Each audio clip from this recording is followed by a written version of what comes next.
إن الحمد لله نحمده ونستعينه ونستغفره ونؤمن به ونتوكل عليه ونعوذ بالله من شرور أنفسنا ومن سيئات أعمالنا من يهده الله فلا مضل له ومن يضلله فلا هادي له وأشهد أن لا إله إلا الله وحده لا شريك له وأشهد أن محمدا عبده ورسوله صلى الله عليه وعلى آله وأصحابه وبارك وسلم أما بعد فإن خير الحديث كلام الله وخير الهدي هدي محمد صلى الله عليه وسلم وشر الأمور محدثاتها وكل محدثة بدعة وكل بدعة ضلالة أما بعد فأعوذ بالله من الشيطان الرجيم يا أيها الذين آمنوا اذكروا الله ذكرا كثيرا وسبحوه بكرة وأصيلا আল্লাহ রাব্বুল আলামিনের শানে আমরা কয়েকবার তাসবিহ তাহমিদ তাকবীর পড়ে নিই এবং আমাদের প্রিয় নবী মুহাম্মদ রাসূলুল্লাহ সাল্লাল্লাহু আলাইহি ওয়াসাল্লামের প্রতি দরুদ ও সালাম পড়ে নিই। সকলে আমার সাথে পড়ুন সুবহানাল্লাহ আলহামদুলিল্লাহ ওয়া লা ইলাহা ইল্লাল্লাহ আল্লাহু আকবার ওয়া লা হাওলা ওয়া লা কুওয়াতা إلا بالله العلي العظيم سبحان الله وبحمده عدد خلقه ورضا نفسه وزنة عرشه ومداد كلماته একটু পড়েন আমার সাথে আমি যেভাবে পড়ি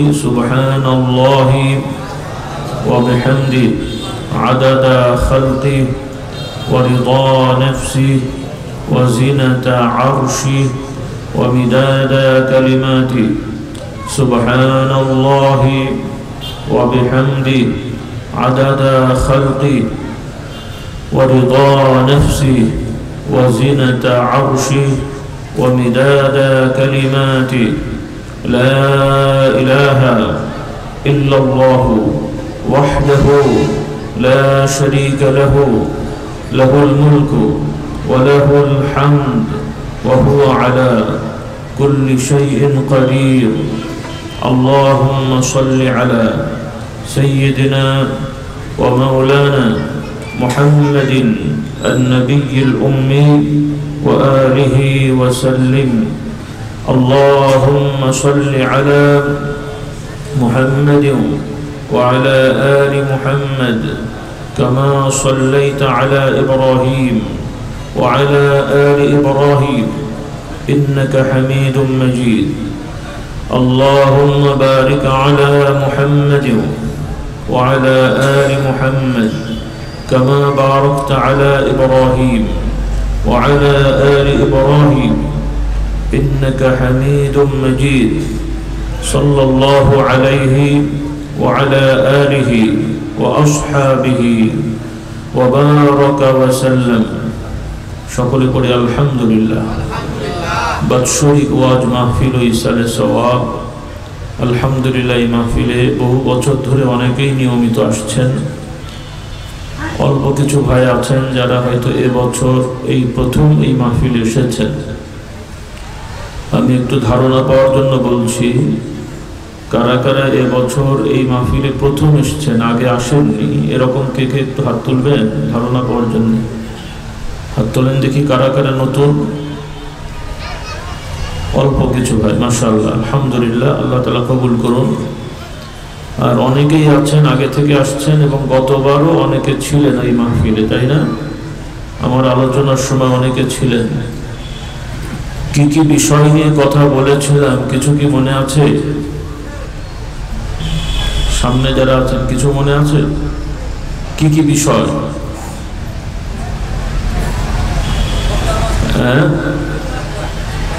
আচ্ছা, ঠিক আছে, এক ভাইয়ের কিছুটা মনে আছে। যাই হোক, আজকের এই মাহফিলে অনেক ভাইয়েরা আছেন এবং অনেক মা বোনরাও এসছেন, এবং বিশেষ করে কিছু যুবক ছাত্র ছাত্রী ভাই বোনেরাও আছো। আল্লাহ তাআলার কাছে সাহায্য চাচ্ছি, এই অল্প সময়ে যে কথাগুলো আমাদের সবার জন্য দুনিয়া আখিরাতের কল্যাণে আসবে, আল্লাহ রাব্বুল আলামিন এমন কিছু বিষয় আলোচনা করার তৌফিক দান করুন।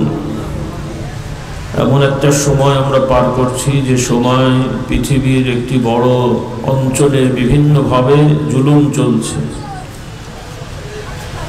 বহু আগে থেকেই, আদিকাল থেকেই বিভিন্ন এলাকায় মানুষ জুলুম করে যাচ্ছে। সাময়িক কিছু সময়ের জন্য কিছুটা স্বস্তি ছিল, তবে আবার নতুন করে বিভিন্ন জায়গায় জুলুম করার পায়তারা চলছে এবং জুলুম চলছে। আল্লাহ রাব্বুল আলামিন সকল মাজলুমদেরকে হেফাজত করুন এবং সকল জালিমদেরকে আল্লাহ তাআলা ধ্বংস করে দিন। তো আল্লাহ তাআলা দয়া করেছেন, আমাদেরকে মুমিন মুসলমান হওয়ার তৌফিক দিয়েছেন, মুসলমানের ঘরে জন্মানোর তৌফিক দিয়েছেন। বলি আলহামদুলিল্লাহ। আল্লাহ রাব্বুল আলামিনের সৃষ্টিগতভাবে সকল মানুষই পৃথিবীতে আল্লাহকে স্বীকার করে বিশ্বাস করে জন্মগ্রহণ করে, একত্ববাদে বিশ্বাস করে জন্মগ্রহণ করে। অনেকের কাছে মনে হবে ছোট বাচ্চার কি বোঝে। ছোট বাচ্চার কথা আমরা বলছি না, কারণ আমরা এই যে দৈহিক আকৃতির মানুষ, আমাদের এই দেহ দুনিয়ায় জন্মানোর আগেও আমাদের আত্মা রূহকে আল্লাহ তাআলা সৃষ্টি করে রেখেছিলেন। আমাদের বিশ্বাস দৃঢ় হতে হবে, এই পৃথিবীর যত মানুষ আছে সব মানুষই কিন্তু আদম সন্তান।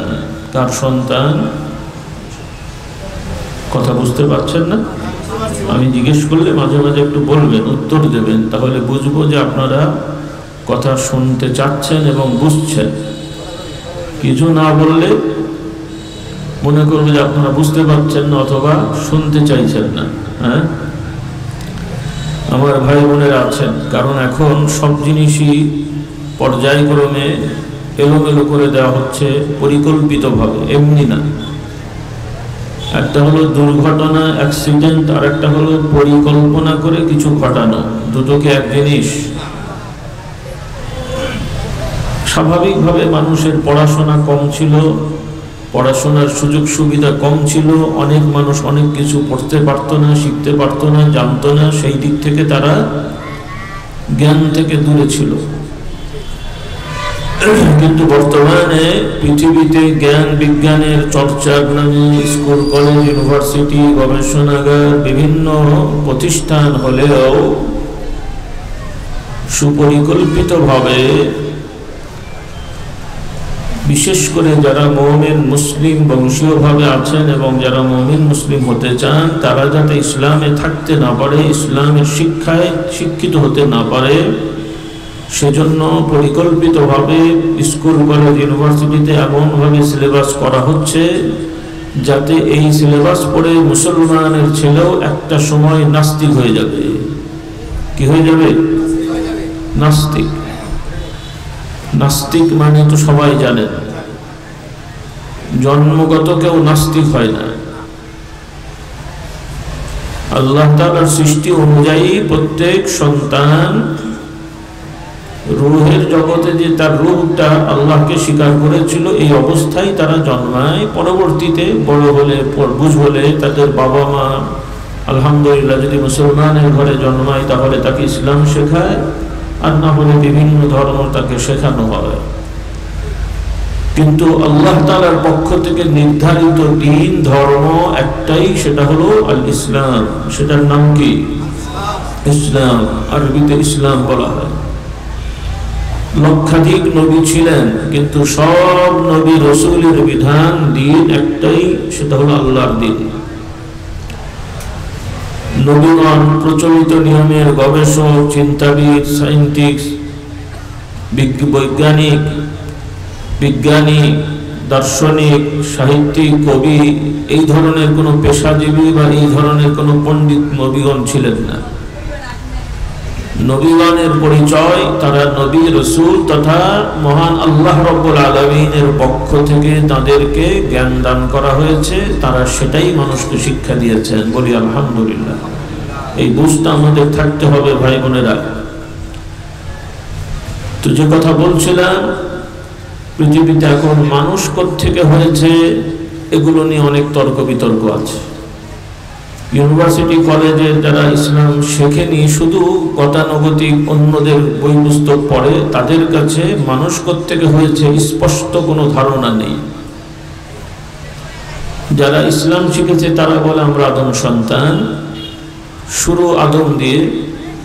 আর যারা ইসলাম জানে না বা ইসলামের কথা শুনলেও বিশ্বাস করে না, তারা বিজ্ঞানে বিশ্বাস করে, তারা সংশয়বাদী, যে তারা মনে করে এই জগতের স্রষ্টা আদৌ আছে কিনা কে জানে, থাকতেও পারে নাও পারে, থাকলেও মানুষ হয়তো পরিবর্তন হয়ে এসছে, নানান ধরনের চিন্তা আছে।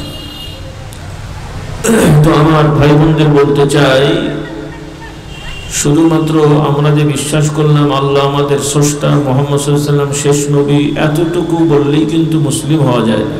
এগুলো ঈমানের একটা অংশ। মুসলিম হওয়ার জন্যে আল্লাহ এবং আল্লাহ রাসূলের পক্ষ থেকে কোরআন এবং হাদিসের মাধ্যমে সুস্পষ্টভাবে প্রমাণিত সব বিষয় যা আমরা জানতে পারবো তাকে বিশ্বাস করতে হবে, এতে কোনো সন্দেহ নেই। কোরআন হাদিসে বর্ণিত কোনো বিষয়কে কেউ যদি সংশয় করে, এগুলোর প্রতি যদি সন্দেহ থাকে বা দ্বিধাদ্বন্দ্ব থাকে, তাহলে কিন্তু এই অবস্থায় মারা গেলে আল্লাহ তাআলার কাছে সে মুসলিম হবে না, মুমিন হবে না, তথা তার ঠিকানা হবে কোথায়? বলেন একটু, কোথায়? জাহান্নাম আছে না নাই? নাকি মনে হচ্ছে আপনারা বলেন হুজুর থাকতেও পারে নাও পারে, নাকি? জাহান্নাম সত্য, জান্নাত সত্য। জাহান্নাম জান্নাতে কেউ যদি সন্দেহ করে তাহলে সে মুমিন হয় না। কথাগুলো বলতে বাধ্য হচ্ছে এজন্য যে আমরা মানুষের সাথে চলাফেরা করে যা দেখছি, তাতে বহু নামাজি রোজাদার মানুষেরও ঈমান নড়বড়ে হয়ে গেছে।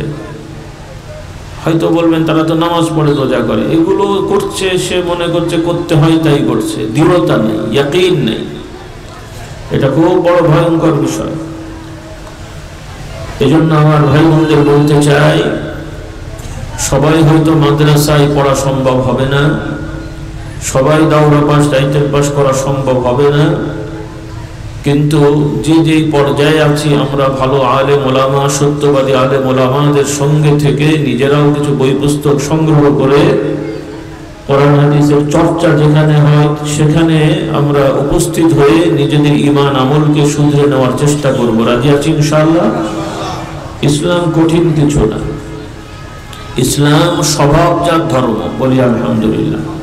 স্বভাবজাত মানে একটা মানুষের জন্মগত স্বভাব যেমন স্বাভাবিক স্বভাব, ইসলামের বিধানগুলো এটার সাথে সামঞ্জস্যশীল, উল্টো না। বলি আলহামদুলিল্লাহ। কারণ কোন কোন বিধানে, কোন কোন ধর্মে তাদের নিয়মে ধর্ম পালন করতে গেলে বিয়ে করা যায় না, মানে ধর্মীয় ভাবে বড় কিছু হতে হলে বিয়ে করা যায় না, অর্থাৎ নারী পুরুষ একত্রিত হতে পারবে না। আর এটা তো স্বাভাবিকভাবে ধর্মীয় নিয়মে বিয়ের মাধ্যমে হয়। যদিও আজকাল বিভিন্ন জায়গায় এখন আইন হচ্ছে, ছেলে মেয়ে অ্যাডাল্ট হয়ে গেলে, প্রাপ্তবয়স্ক হয়ে গেলে স্বইচ্ছায় যদি একসাথে থাকে, নাউজুবিল্লাহ, তাদের ভাষায় কোনো নাকি অপরাধ হয় না। আপনারা কি বিশ্বাস করেন এই কথায়? এটা অসভ্যতার একদম শেষ সীমানায় পৌঁছে গেছে।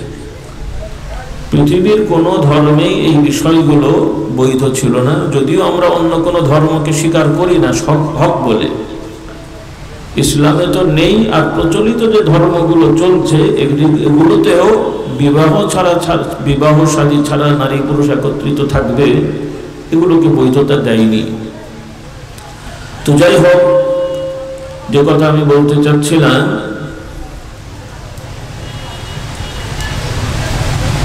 আল্লাহ রাব্বুল আলামিনের বিধান, নারী পুরুষ তিনি সৃষ্টি করেছেন। আদম আলাইহিস সালামকে বানিয়ে তার থেকেই আবার হাওয়াকে বানিয়েছেন, আমাদের আম্মা জান। এগুলো কোরআন শরীফ এসছে, এটা বানোয়াট কোনো গল্প না, কল্প কাহিনীর গল্প না। কথাকার বলেন একটু, কথাকার। এবং সেই আদম হাওয়া থেকেই পৃথিবীর সব মানুষ, এখন যে যেই ধর্ম মানুক আর যে যেই জাতি হোক, যার ভাষা যাই হোক, প্রচলিত নিয়মে বিভিন্ন রাষ্ট্রে কিছু মানুষকে বলা হয় জাতি, কিছু মানুষকে বলা হয় উপজাতি, বলে না? তো যাই পরিচয় দিক, আমরা বিশ্বাস করি সবাই আদম সন্তান। বলি আলহামদুলিল্লাহ। ঘোষণাকার আল্লাহ।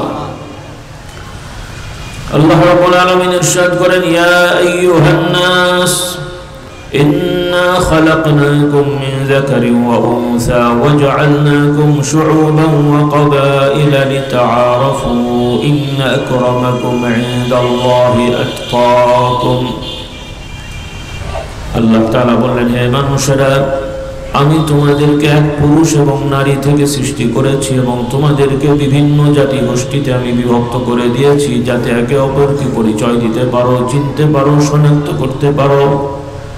তবে তোমরা জেনে রাখো, তোমাদের মধ্যে সব থেকে সম্মানিত তারাই হবে, তথা তোমাদের দায়িত্ব তাদেরকে সম্মান দেয়া, এবং তারাও আল্লাহ রাব্বুল আলামিনের কাছে সম্মানিত হবে। ওই মানুষেরা যারা তাকওয়া অবলম্বন করে বাজ বিচার করে চলে, আল্লাহ তাআলার বিধান অনুযায়ী হালাল হারাম বেছে, পাক পবিত্রতা বেছে, ন্যায় অন্যায় বেছে যারা নিজেদেরকে পরিচালিত করে, আল্লাহ তাআলা বলছেন তারাই হলো সম্মানিত।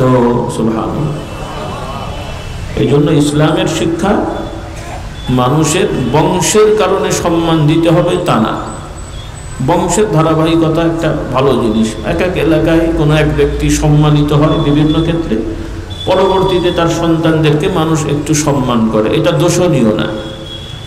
কিন্তু ভালো মানুষের ছেলে যদি বদমাইশি করে, দুষ্টুমি করে, চুরি করে, ডাকাতি করে, আইনের লোকরা যদি জানে যে লোকটা, ছেলেগুলো বা এই চোরগুলো অমুক তমুকের সন্তান, ছাড় দেওয়া যাবে? কথা বুঝতে পারছেন না? ছাড় দেওয়া যাবে? ইসলামের আইনে প্রত্যেক ব্যক্তির তার নিজের ভালো মন্দর বিচার হয়। আরেকজনের ভালোর জন্য তার সন্তান বা বাবার ভালো হয় না, আরেকজনের খারাপের জন্য সন্তানের খারাপ বা ভালো হয় না। এটা হলো ইসলামের ন্যায় বিচার। বলি আলহামদুলিল্লাহ। যদিও সামাজিকভাবে এগুলো আমরা অনেকেই মানি না। আরব দেশে এগুলো এক পর্যায়ে মানা হতো না, ইহুদিদের মধ্যে এগুলো মানা হতো না। তাদের সমাজে একটু নামি দামি লোকের সন্তানেরা অপরাধ করলে শাস্তিতে কমতি করে দেওয়া হতো, আর সাধারণ লোকেরা অন্যায় করলে অনেক সময় অপরাধের তুলনায় বেশি তাকে শাস্তির নামে, তাকে মানে বিচারের নামে তাকে কঠোর শাস্তি মানে অবিচার করা হতো।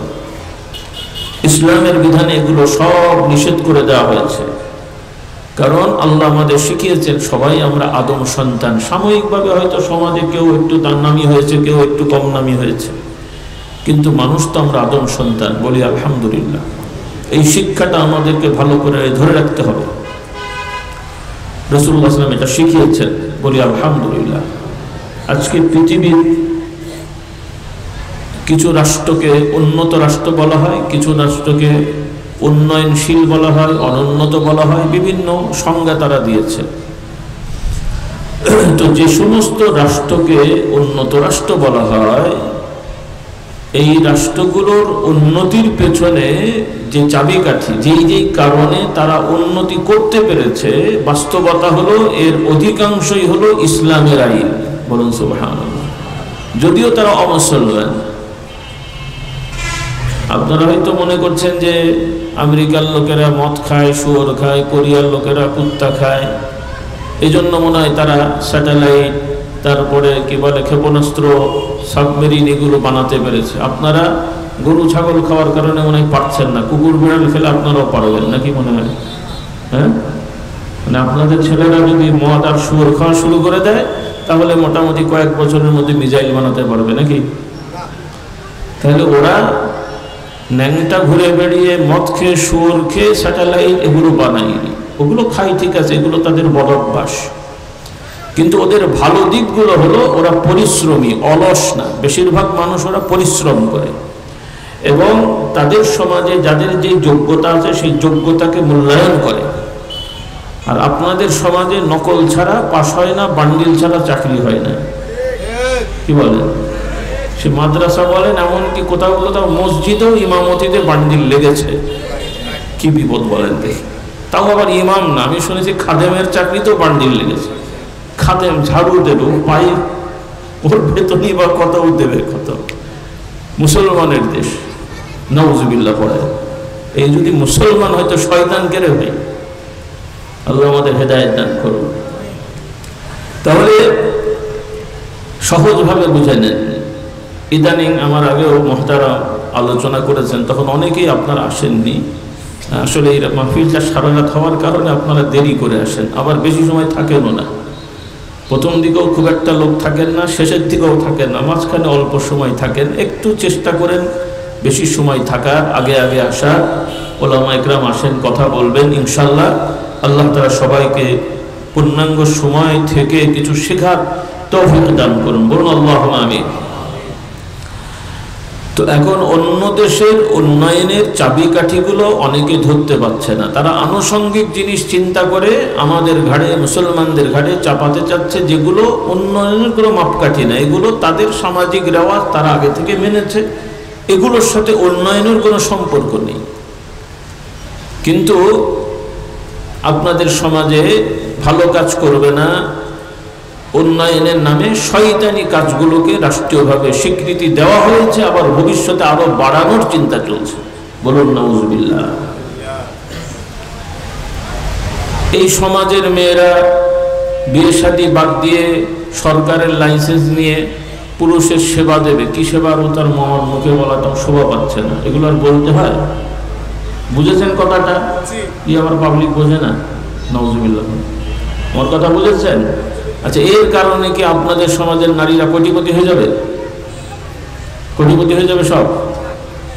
তাতে করে কি হবে? সমাজের একটা বড় শ্রেণীর নারী বিভিন্ন ধরনের রোগ ব্যাধিতে আক্রান্ত হবে, সামাজিকভাবে অবজ্ঞার পাত্র হবে এবং তাদের পরিণতি ভয়ঙ্কর হবে। নাউজুবিল্লাহ। উন্নয়ন তো হবে না, বরং আরো ধ্বংসের দিকে যাবে। এরপরে উন্নয়নের নামে আল্লাহর বিধান হচ্ছে পুরুষ নারী সবাই সম্পত্তি পাবে, যেটা অন্য ধর্মে ছিল না। ইউরোপ, আমেরিকা, অন্যান্য দেশে খ্রিস্টান, ইহুদি এবং অন্যান্য ভারতীয় উপমহাদেশের অন্য ধর্মের যারা আছে, এদের সমাজে, এদের পারিবারিক নিয়মে সম্পত্তিতে মেয়েরা মালিক হতে পারে না। কি হতে পারে না? মালিক হতে পারে না। মেয়ে হয়, বাপ বিয়ে দিয়ে যায়, স্বামীর বাড়ি যায়, বাপের পারে খায়, মানে খাওয়া দাওয়া করে থাকে, স্বামীর বাড়ি যায়, খাওয়া দাওয়া করে থাকে, কিন্তু মেয়েরা কোনো মালিকানা পায় না। আর যে জাহিলি যুগে এটা ছিল, মানুষটা এটা বানিয়েছে, এটা কিন্তু আল্লাহর দেওয়া বিধান ছিল না। কারণ আল্লাহ রাব্বুল আলামিন মানুষকে সৃষ্টি করেছেন এই মানুষ দুনিয়াতে যাতে সম্মানের সহিত প্রতিষ্ঠিত হতে পারে, সে পুরুষ হোক আর নারী হোক, সব ব্যবস্থা আল্লাহ তাআলা সব নবীদের বিধানেই দিয়েছেন, বলুন সুবহানাল্লাহ। আপনারা নাম শুনেছেন ঈসা আলাইহিস সালামের আম্মা জান, নাম কি? হ্যাঁ, মারিয়াম আলাইহিস সালাম। তাহলে ঈসা আলাইহিস সালামের আম্মা জান মারিয়াম আলাইহিস সালাম, তার আম্মা জান তথা ঈসা আলাইহিস সালামের নানি জান মানত করেছিল যে আল্লাহ, আমার সন্তান হলে আমি আপনার রাস্তায় দান করব যে দিনের কাজ করবে। পরে দেখা গেল তিনি সন্তান যখন জন্মদান করেছেন, প্রসব করেছেন, মেয়ে সন্তান হয়েছে। কি সন্তান? মেয়ে সন্তান হয়েছে। তো মেয়ে সন্তান তো আর ওয়াজ নসিহত করে বেড়ানোর সুযোগ থাকে না। আল্লাহ তাআলা মেয়ে সন্তান, মেয়েদেরকে দুনিয়ার নবুয়ত দেননি, কিন্তু ওয়ালায়াত দিয়েছেন। মানে আল্লাহর নবী হতে না পারলেও মেয়েরা আল্লাহর প্রিয় বান্দি হয়েছেন, বলুন সুবহানাল্লাহ। কি হয়েছেন বলেন একটু? প্রিয় বান্দি, যেটা আমাদেরকে পুরুষের ক্ষেত্রে আমরা ওলি বলি। ওলি, পুরুষ যদি ওলি হয়, মেয়েরা ওলিয়া, মানে আল্লাহর প্রিয় বান্দি, বলুন সুবহানাল্লাহ। কিন্তু নারীদেরকে আল্লাহ তাআলা নবুয়ত দেননি, যে তারা বিভিন্ন জায়গায় যে মানুষকে দিনের কথা বলবে, দাওয়াত দেবে, প্রয়োজন হলে যুদ্ধ করবে। কারণ শারীরিকভাবে, মানসিকভাবে, সৃষ্টিগতভাবে আল্লাহ তাআলা এভাবে নারীদেরকে বানাননি, এটা তাদের দোষ না। আল্লাহ যাকে যেভাবে বানিয়েছেন এটাই তার মর্যাদা, এটা কারো দোষ নেই। নারী নারী হওয়ার মধ্যে তার কোনো অপরাধ নেই এবং তাকে ছোট করে দেখারও কোনো সুযোগ নেই। পুরুষ পুরুষ হওয়ার মধ্যেও কোনো অহংকারের কোনো সুযোগ নেই। কারণ আপনি আমি নিজের যোগ্যতায় পুরুষ হইনি, নারীরা তাদের অবহেলায় নারী হয়নি, বানিয়েছেন কে? এই শিক্ষাটা আপনাদের মধ্যে থাকতে হবে। কারণ অন্যান্য ধর্মের মানুষদের মধ্যে নারীদেরকে বাঁকা চোখে দেখা হতো। আপনারা জাহিলি যুগের কথা শুনেছেন। জাহিলি যুগে মেয়েদের অসম্মানের কারণে কোনো পরিবারে মেয়ে সন্তান হলে এই সন্তান বড় হলে বিপদে পড়বে এই ভয়ে অনেক সময় এই সন্তানকে জীবিত মাটি চাপা দিয়ে হত্যা করে ফেলতো। বলুন নাউজুবিল্লাহ। কত বড় পাষাণ ছিল তারা। এবং নানান ধরনের বিয়ের নামে শয়তানি প্রথা চালু ছিল, সেগুলো আর আমি এই মুখেও বলছি না আর এখানে বলার সুযোগও নেই। মানে বিয়ের নামেও বিভিন্ন রকমের শয়তানি প্রথা ছিল, যেমন এক নারীকে অনেক মানুষ বিয়ে করত। বলুন নাউজুবিল্লাহ। এরপরে সন্তান হলে তখন তার এত কি বলে জিন পরীক্ষা করা, মানে জিন ভূত না আর কি, ওই শারীরিক জিন আর কি। জিন পরীক্ষা করার তো আর এই ল্যাবরেটরি ছিল না। তখন ওই নাউজুবিল্লাহ ওই সন্তান এই 10 জন 5 জন পুরুষ কার চেহারার সাথে মেলে ওইটা দেখে তাকে বাপ বানানো হতো। বলুন নাউজুবিল্লাহ, কি শয়তানি মানুষ। এরপরে মা খালা বাবা বিয়ে করে তালাক দিয়েছে বা ছেড়ে দিয়েছে, এই ধরনের মেয়েকেও ছেলেরা বিয়ে করতো। বলুন নাউজুবিল্লাহ। বিয়ের নামে মানে শয়তানি করতো। এই ধরনের শয়তানি চালু ছিল। এগুলো তারা বানিয়েছে, এগুলো কোনো নবী রাসূলের বিধানে ছিল না। এগুলো সামাজিক শয়তানি, বেদাত। আপনারা বেদাত শোনেন না? এই বেদাতকে খারাপ কেন বলা হয়? এই বেদাত করতে করতেই এগুলো হয়েছে। সব শিরক হলো বেদাত। কাবা শরীফের মধ্যে মূর্তি রাখা হয়েছিল, এগুলো শিরকি কাজ, কিন্তু শুরুটা হয়েছে বেদাত। সব শিরক বেদাত থেকে হয়। এই জন্য আল্লাহ নবী বেদাতকে খুব খারাপ বলেছেন। বেদাত হলো যে আল্লাহর বিধানের মধ্যে নতুন নতুন জিনিস আবিষ্কার করে বানিয়ে সেগুলোকে দিন, ধর্ম এবং রেওয়াজে পরিণত করা। বলুন নাউজুবিল্লাহ। তো এই সমস্ত শয়তানি আরব দেশ সহ পৃথিবীব্যাপী ছিল, তথা নারীরা তাদের মানবিক কোনো মর্যাদা পায়নি। এক ধরনের পশুর মতন তাদেরকে ব্যবহার করা হয়েছে। শুধু তাই নয়, কিছু কিছু পুরুষেরা নারীদেরকে পশুরই একটা ধরন মনে করত। নাউজুবিল্লাহ। দার্শনিক নামধারী কিছু লোকেরা ইটালি, রোম এই সমস্ত এলাকায় তারা গবেষণা করে, মানে খুব মিটিং ফিটিং করে তারা সিদ্ধান্ত নেওয়ার জন্য বসছে, যে খুব চিন্তা করছে যে আসলেই নারীরা কি মানুষ কিনা। বলুন নাউজুবিল্লাহ। এক পর্যায়ে তাদের কেউ কেউ সিদ্ধান্ত দিল, হ্যাঁ কিছু মানুষের মতো লাগলেও কিছু এলোমেলো লাগছে, তাহলে মনে হয় এরা তো মানুষ তো বলা যাচ্ছে না, মানুষের কাছাকাছি এক রকমের পশু। বলেন নাউজুবিল্লাহ। তো আমি এই কথাগুলো বলছি, যারা ইসলাম শেখেন না, জানেন না, আপনারা কিন্তু আপনাদেরকে কিন্তু নারী উন্নয়নের নামে যা বলা হচ্ছে, করা হচ্ছে, ওই থিওরির দিকেই যাওয়া হচ্ছে। বলুন নাউজুবিল্লাহ। কারণ পুরুষদের নিয়ে কিন্তু এত ছেলে ফেলা করা হয় না, নারীদেরকে নিয়ে যেগুলো করা হয়।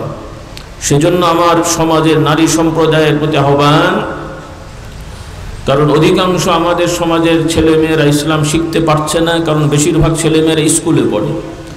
আর স্কুল কলেজের সিলেবাসে পর্যাপ্ত সঠিকভাবে ইসলাম শেখা হয় না। হয় এমনি একটা জরিপে আমরা যেটা দেখেছি, বাংলাদেশের ছেলেমেয়েরা যারা বর্তমানে পড়াশোনা করছে তাতে গড়ে হিসাবে 10 ভাগ মাদ্রাসায় পড়ে আর 90 ভাগ স্কুল কলেজে পড়ে।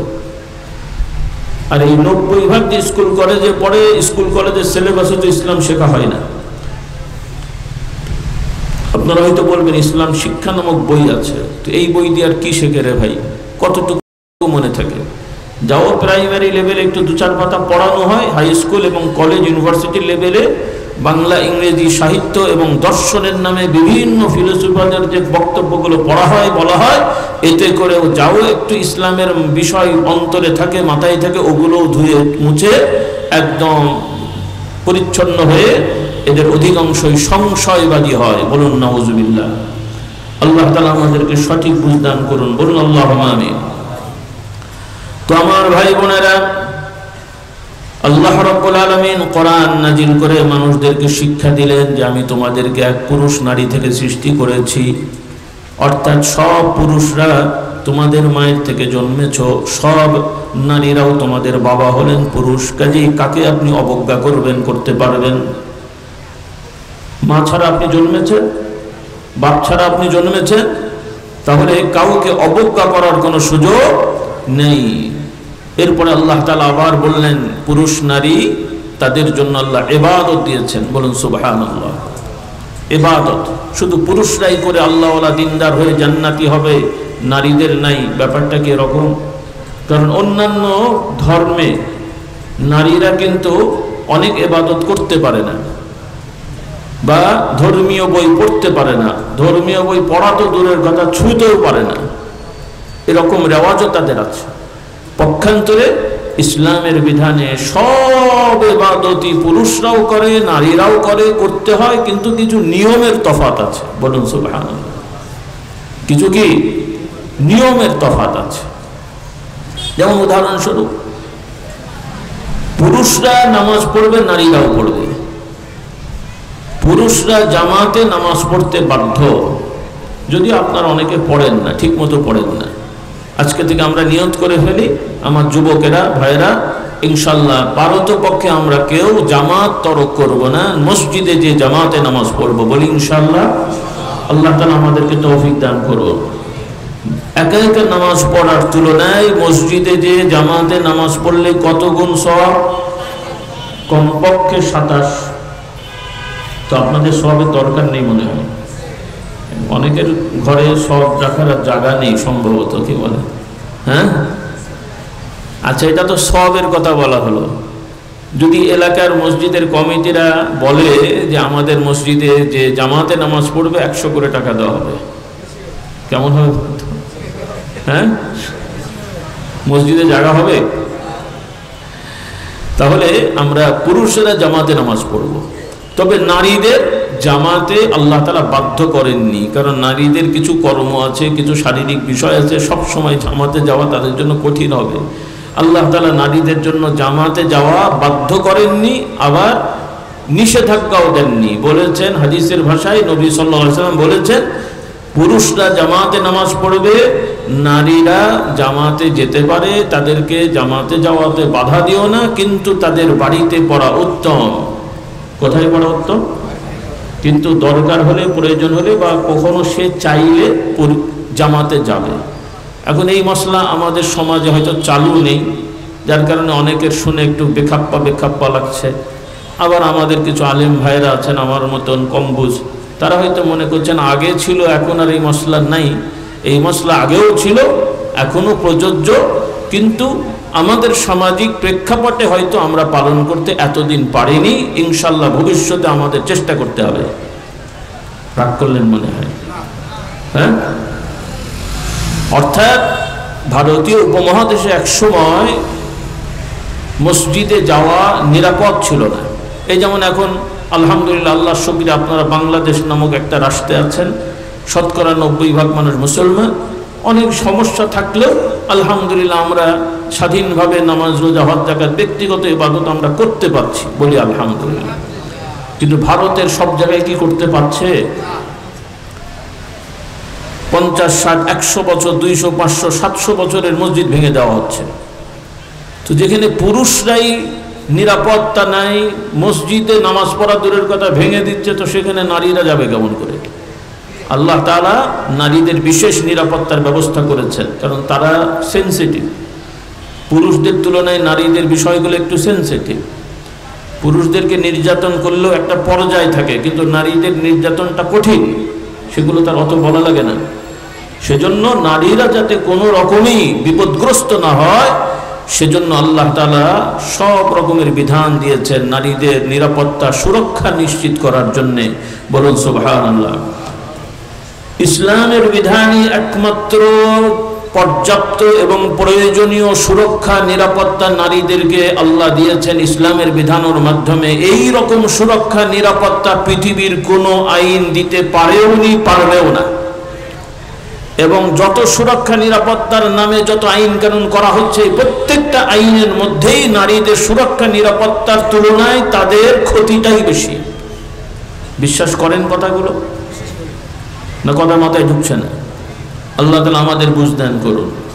তো যাই হোক, তো এই জন্যে যে সমস্ত সমাজে পুরুষ নারী সবাই ঘোরাফেরা করার নিরাপদ আছে, পুরুষরা ডিস্টার্ব করতে পারবে না, নারীদের অপহরণ হওয়ার কোনো কি বলে আপনার সম্ভাবনা নেই, সবাই নিরাপদভাবে চলাফেরা করতে পারে, ইফটিজিং করার কোনো পরিবেশ থাকে না, ভালো পরিবেশ থাকে, সেই সমস্ত সমাজে নারীরা প্রয়োজন হলে দরকার হলে মসজিদে যেতে পারে এবং যায়। যেমন সৌদি আরব দেশগুলো, এমনকি ইউরোপ আমেরিকার দেশগুলোতেও অনেক প্রায় মসজিদেই এখন পুরুষরাও যায়, নারীরাও যায়। ইউরোপ আমেরিকাতেও যায়, সেটা অমুসলিম অধ্যুষিত, অমুসলিমরাই রাষ্ট্র চালায়। যেহেতু সামাজিকভাবে মোটামুটিভাবে তাদের ভাষায় নিরাপত্তা আছে, পুরুষ নারী রাস্তাঘাটে চলাফেরা করে, কাজেই প্রত্যেকটা মসজিদে নারীদের ব্যবস্থা আছে। তো আমি বোঝার জন্য বলছি কথাগুলো, আপনারা আবার ভুল বুঝে কালকে যে গন্ডগোল পাকিয়েন না। কালকে থেকেই শুরু করতে হবে আমি তা বলছি না, অন্তত মাসলাটা শিখে রাখেন। অন্তত কি শিখে রাখবেন? যেমন আল্লাহর আইন আছে চোরের শাস্তি, ডাকাতের শাস্তি, জানেন না আপনারা? প্রচলিত আইনেও চোরের শাস্তি আছে, ডাকাতের শাস্তি আছে, খুনের শাস্তি আছে, কিন্তু প্রচলিত রাষ্ট্রের যে শাস্তির বিধান আর আল্লাহর বিধান কি এক না। তো এখন প্রচলিত শাস্তি আছে, আমরা মুসলমান হিসেবে আমাদের কি ইচ্ছা? প্রচলিত আইনেই থাকা না আল্লাহর আইনে যাওয়া? আপনাদের কি ইচ্ছা? আল্লাহর আইনে যাওয়ার ইচ্ছা আছে না নাই? তো আল্লাহর আইন না জানলে আপনি যাবেন কি করে? এগুলো তো জানতে হবে আমাদের। আল্লাহ তাআলা আমাদের বোঝার তৌফিক দান করুন।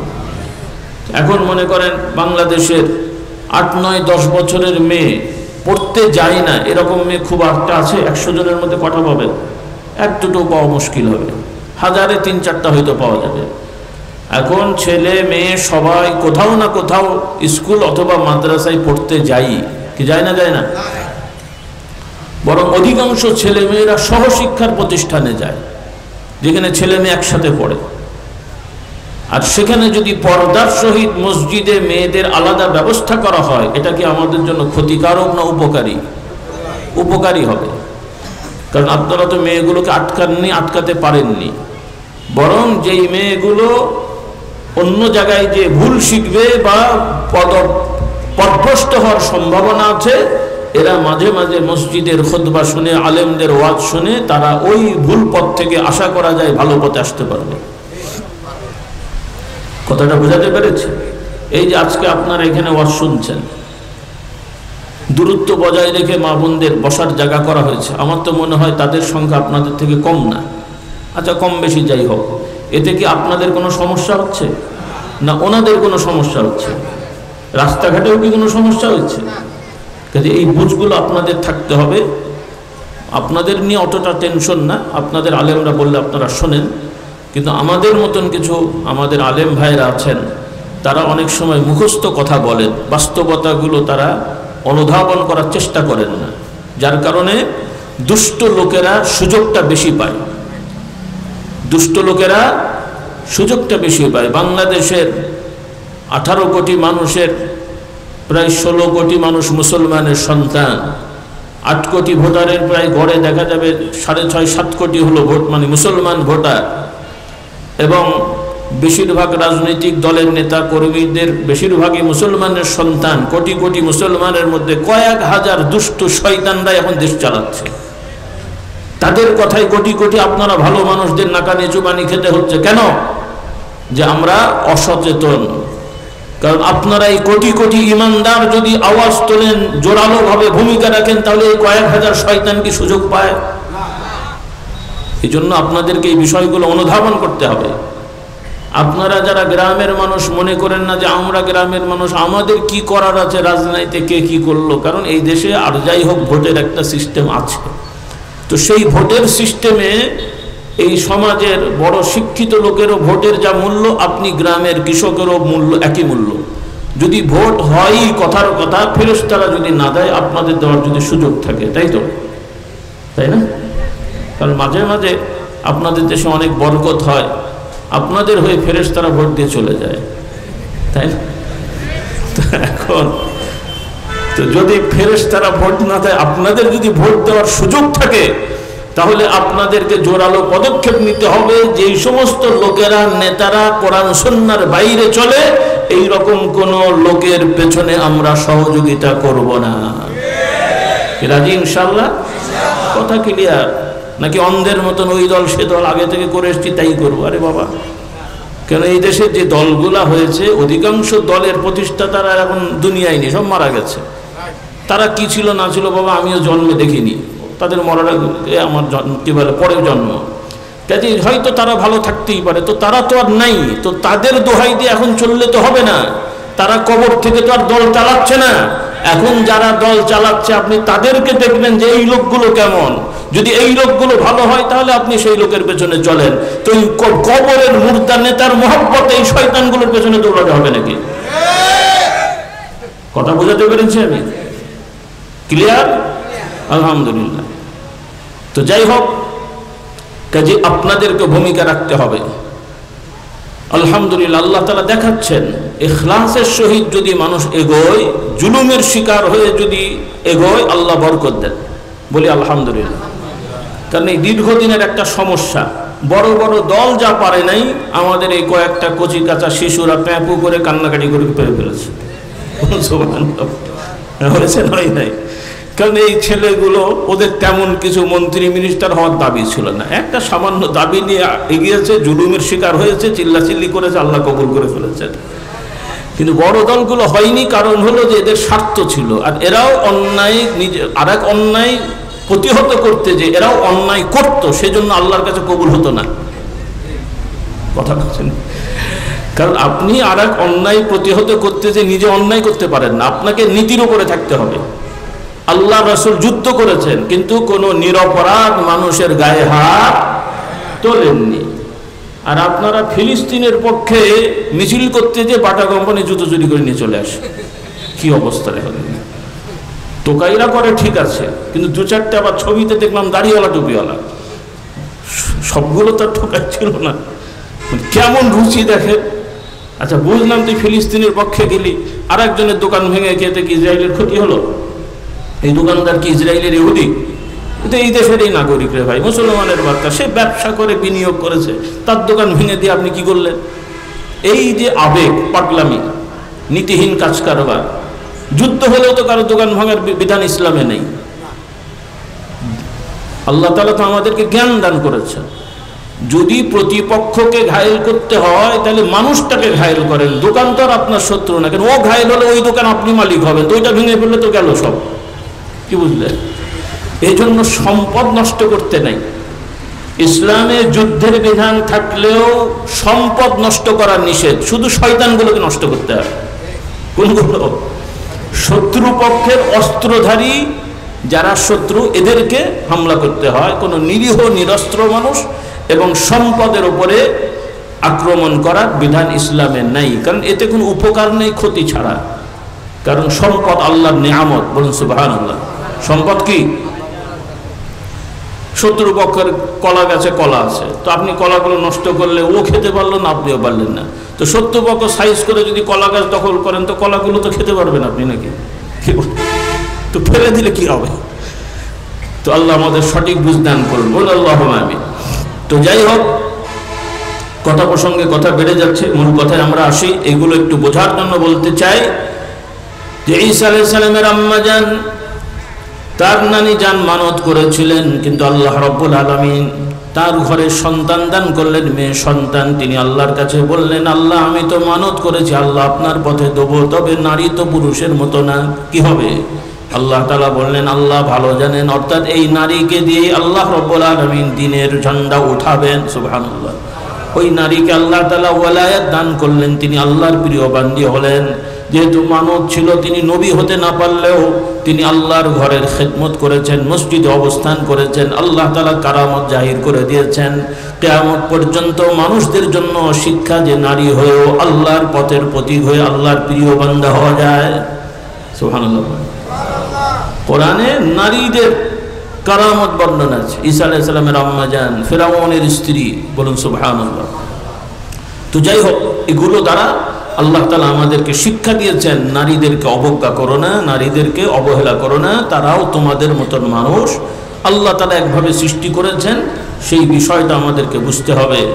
তো আল্লাহ রাব্বুল আলামিন কোরআন নাজিল করে এই যে জাহিলি যুগের নারী পুরুষের যে ভুল ধারণা, এটাকে আল্লাহ তাআলা স্পষ্ট করে দিলেন, সম্মান দান করলেন।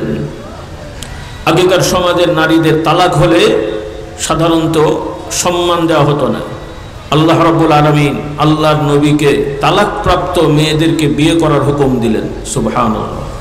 তাহলে নবী যখন তালাকপ্রাপ্ত নবী মানে মেয়েকে বিয়ে করলেন, স্বাভাবিকভাবে মানুষের মধ্যে এই ভুল ধারণা কেটে গেল যে তালাকপ্রাপ্ত নারী হলে সে খারাপ, বিয়ে করা যাবে না, তার সম্মান নেই। এটা নয়, বরং আল্লাহর নবীর সম্মান সবার কাছে আছে, মুসলমানদের কাছেও আছে, অমুসলমানদের কাছেও আছে। কারণ মুহাম্মদ সাল্লাল্লাহু আলাইহি ওয়াসাল্লামকে নবী হিসেবে না মানলেও কাফের মুশরিকরা জানে ইনি একজন সম্ভ্রান্ত পরিবারের সত্যবাদী মানুষ। বলুন সুবহানাল্লাহ। অমুসলমানরা আল্লাহর নবীকে নবী না মানলেও নবীর চরিত্র খারাপ, নবী মিথ্যে বলে, ভালো মানুষ না, এরকম কথা তারা বলেনি, বলতে পারেওনি। বলুন সুবহানাল্লাহ। তার নবী মা নবুয়ত মানেনি, উল্টো পাল্টা কথা বললেও আল্লাহ রাসূলের চরিত্র নিয়ে, তার আখলাক নিয়ে কোনো কথা বলার সাহস তারা পায়নি, সুযোগও পায়নি। বলুন সুবহানাল্লাহ। তাহলে স্বাভাবিকভাবে সমাজে সম্মানিত মানুষ যা করে এটা মানুষের মধ্যে একটা আকর্ষণীয় বা প্রভাব ফেলে না। এজন্য আল্লাহ তাআলা তালাকপ্রাপ্ত নারীদেরকে আল্লাহর নবীকে বিয়ে করতে বললেন, তাও আবার নিজের পালক পুত্রের স্ত্রী। পালক পুত্র, নবীর পুত্র না, বাড়িতে বড় হয়েছেন, যাকে পালক পুত্র আমাদের সমাজে বলা হয়। এই পালক পুত্রের স্ত্রী, তাকে তালাক দেওয়া হলো। আল্লাহ নবী বললেন, কারণ সমস্যা হচ্ছিল, আমি আগেও বলেছি, জাস্ট বোঝার জন্য আমি আবার কথাটা বলছি। আল্লাহ তাআলা ওহী করে বললেন, হে নবী আপনি একে বিয়ে করুন। আল্লাহ নবী বিয়ে করলেন। এটা দুনিয়ার রেওয়াজে হয়নি। দুনিয়ার রেওয়াজে প্রচলিত নিয়মে অভিভাবক লাগে, দেনমোহর ঠিক করতে হয়, প্রচলিত নিয়মে সাক্ষী হতে হয়, মানুষ সাক্ষী হতে হয়। কিন্তু রাসূলুল্লাহ সাল্লাল্লাহু আলাইহি ওয়াসাল্লামের এই স্ত্রীর ক্ষেত্রে সরাসরি আল্লাহ হুকুম দিয়েছেন, নবী বলে দিয়েছেন, আল্লাহ হুকুম দিয়েছেন, আমি তাকে স্ত্রী মেনে নিলাম, নিয়ে নিলাম। যদি কোনো পুরুষরা শুনে গেল, এটাই সাক্ষী। বলুন সুবহানাল্লাহ। এটা ছিল রাসূলুল্লাহর জন্য খাস। তো আমি যেটা বলতে চাই, বোঝার জন্য মা বোনদের, ভাইদের, যে ইসলামের বিধানে, কারণ বিয়ের বিধান আছে, বিয়ের নিয়ম হচ্ছে দেনমোহর আদায় করতে হবে, সাক্ষী প্রমাণ থাকতে হবে, দায়িত্ব নিতে হবে, যেগুলো ইদানিং অনেক পরিবারে ঠিকমতো আদায় হচ্ছে না। অনেক পুরুষেরা সঠিকভাবে দেনমোহর দেয় না, উল্টো আরো শ্বশুর বাড়ির থেকে আদায় করে। এটা কি হালাল না হারাম? আপনাদের দেশে নেই মনে হয়। হ্যাঁ, যুবকরা একটু মন খারাপ করলো যে কদিন পরে বিয়ে করতাম, একটা মোটর সাইকেল পেতাম, হুজুর এটাও ঝামেলা পাকিয়ে দিয়ে গেল। হ্যাঁ, আমার যুবকেরা এবং ছেলের বাবারা ইশারা ইঙ্গিত করে কাউকে দিয়ে, ওই বিআইটিআই অমুক তমুককে দিয়েও কোনো রকমের অফার দেওয়া যাবে না। ছেলের দায়িত্ব হলো, পুরুষের দায়িত্ব দেনমোহর ঠিক করে দায়িত্ব নিয়ে বিয়ে করবে। মেয়ের পক্ষর কোনো কিছু দেওয়া বিধান ইসলামে নাই। এই বিশ্বাস আমাদের থাকতে হবে আল্লাহ, এবং বাস্তবে এটা বাস্তবায়ন করতে হবে। যে সমস্ত পুরুষেরা টাকা পয়সার জন্য, জমি জায়গার জন্য শ্বশুর বাড়িকে চাপ দেন বা দিয়েছেন, ক্ষমা চেয়ে নেবেন। যেগুলো নিয়েছেন আস্তে আস্তে পরিশোধ করবেন। শ্বশুর যদি নিজ ইচ্ছায় ক্ষমা করে দেয় আলহামদুলিল্লাহ, তা না হলে আপনি আল্লাহর কাছে দায়ী। কার কাছে দায়ী? আর যারা এগুলো করতে যে বউকে গালাগালি করেছেন, মারধর করেছেন, খারাপ কথা বলেছেন, বউয়ের কাছে ক্ষমা চেয়ে নেবেন। কি চেয়ে নেবেন? রাগ করছেন মানে হুজুর কি ঝামেলায় ফেলে দিয়ে গেল, ক্ষমা চেয়ে নেবেন। কারণ আপনার স্ত্রীও সেও একজন মানুষ, তারও একটা মর্যাদা আছে। আপনার যেমন সম্মান মর্যাদা আছে, নারীরও সম্মান মর্যাদা আছে। সেও আল্লাহর কাছে বিচার দিলে আপনি ঠেকে যাবেন, আটকে যাবেন। সেজন্য স্ত্রীদের সাথে দুর্ব্যবহার করা যাবে না, মারধর করা যাবে না। ভালো কথা বলতে হবে, সুন্দরভাবে আচরণ করতে হবে। হুকুম কার? হুকুম কার? নামাজ যেমন আল্লাহর হুকুম, রোজা যেমন আল্লাহর হুকুম, হজ যেমন আল্লাহর হুকুম। কোরআন এসছে আল্লাহ তাআলা স্বামীরা স্ত্রীদের সাথে কেমন আচরণ করবে আল্লাহ তাআলা ওহী করে বলছেন, ওয়াআশিরুহুন্না বিল মা'রুফ। আল্লাহ তাআলা পুরুষদের আহ্বান করে বলছেন, হে পুরুষেরা, তোমরা তোমাদের স্ত্রীদের সাথে ভালো ব্যবহার করো। কি ব্যবহার করবেন? হুকুম কার বলেন? আল্লাহ। এটা নফল না ফরজ? ফরজ হুকুম। পক্ষান্তরে নারীরাও স্বামীদের সাথে ভালো আচরণ করবেন। রাসূলুল্লাহ সাল্লাল্লাহু আলাইহি ওয়াসাল্লাম বলেন, আল্লাহ রাব্বুল আলামিন আমাকে জান্নাত দেখিয়েছেন, জাহান্নাম দেখিয়েছেন। আমি জাহান্নামের মধ্যে যাদেরকে দেখলাম, পুরুষ নারী অনেক আছে, তবে পুরুষদের মধ্যে নারীরাও আছে। নারীদের সংখ্যা জাহান্নামে বেশি দেখলাম, পুরুষও আছে, কিন্তু পার্সেন্টেজে নারী বেশি দেখলাম। রাসূলুল্লাহ বলছেন সাল্লাল্লাহু আলাইহি ওয়াসাল্লাম। বিশ্বাস হলো আপনাদের? হ্যাঁ, রাসূলুল্লাহ সাল্লাল্লাহু আলাইহি ওয়াসাল্লাম রুহানি হালতে, স্বপ্নের হালতে জান্নাত জাহান্নাম দেখেছেন। আল্লাহ তাআলা মেরাজের রাতেও জান্নাত জাহান্নাম দেখিয়েছেন। বলুন সুবহানাল্লাহ। যদিও তিনি মানুষ, কিন্তু আল্লাহ তাআলা বিশেষ সম্মান মর্যাদা দিয়ে এগুলো দেখিয়েছেন। বলুন সুবহানাল্লাহ। এগুলো আমাদেরকে বিশ্বাস করতে হবে। কারণ বললাম কথাগুলো, ইদানিং আমার অনেক যুবকেরা বা অনেক ভাইয়েরা এগুলো সম্পর্কে দ্বিধাদ্বন্দ্বের মধ্যে থাকে। তাদের কাছে মনে হয় হুজুররা বলে আদৌ কি এরকম হয়েছে বা এটা কি সম্ভব, এরকম তাদের একটা ওয়াসওয়াসা আছে। এগুলো থেকে আমাদের মুক্ত হতে হবে, অন্তরকে পাক সাফ করতে হবে। কারণ রাসূলুল্লাহর ইসরা মিরাজের কথা কোরআনে এসেছে, সহিহ হাদিসের দ্বারা প্রমাণিত। যেগুলো কোরআনে আসে, নবীর হাদিসে আসে সত্য সহিহ হাদিসের দ্বারা, এগুলোতে কোনো রকমের সংশয় সন্দেহ রাখা যাবে না। কথাগুলো মনে থাকবে ইনশাআল্লাহ।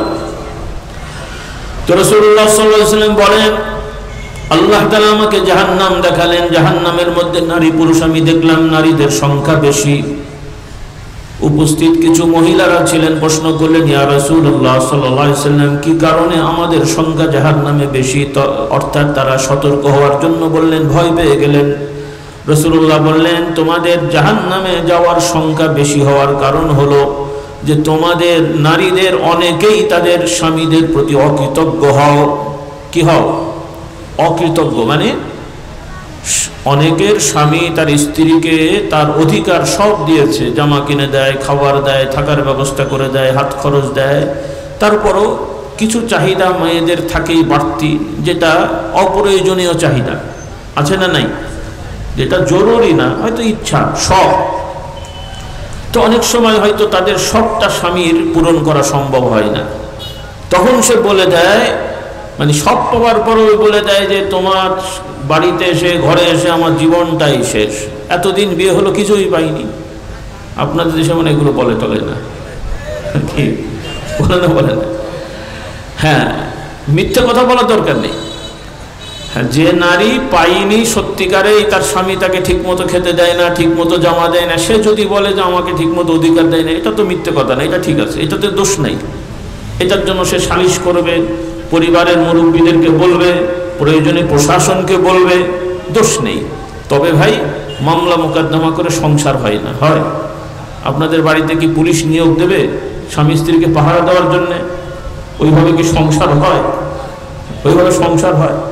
এখন এই নতুন নতুন আইনের মানে হচ্ছে, আইন মানে কি, কদিন পরে বলবে যে ঠিক আছে, পুলিশ বলবে, থানা থেকে বা কোর্ট থেকে বলবে এই স্বামী স্ত্রীর ঝামেলা ঠিক করার জন্য পুলিশ মোতায়েন করা হোক। কি বলে? তো বাড়ি থেকে পুলিশ বন্দুক দিয়ে নিজেকে সোজা রাখবে নাকি? তো এই সমস্ত হাস্যকর আইন কানুন দিয়ে পরিবার থেকে না। এজন্য আল্লাহ তাআলা শিক্ষা দিয়েছেন, বুঝ দিয়েছেন। একান্ত যদি বনিবনা না হয়, তালাকের রাস্তা রেখেছেন। কারণ এই পাহারা দিয়ে, আইন কানুন দিয়ে বাবা সংসার হয় না। এখানে আন্তরিকতার ব্যাপার থাকে। আল্লাহ তাআলা আমাদেরকে বুঝদান করুন। বলুন আল্লাহুম্মা আমিন। আর এক্ষেত্রে নারী পুরুষ উভয়েরই অধিকার আছে। পুরুষরাও তালাক দিতে পারে, নারীরাও তালাক নিতে পারে, পদ্ধতিটা আলাদা কিন্তু এফেক্ট একই।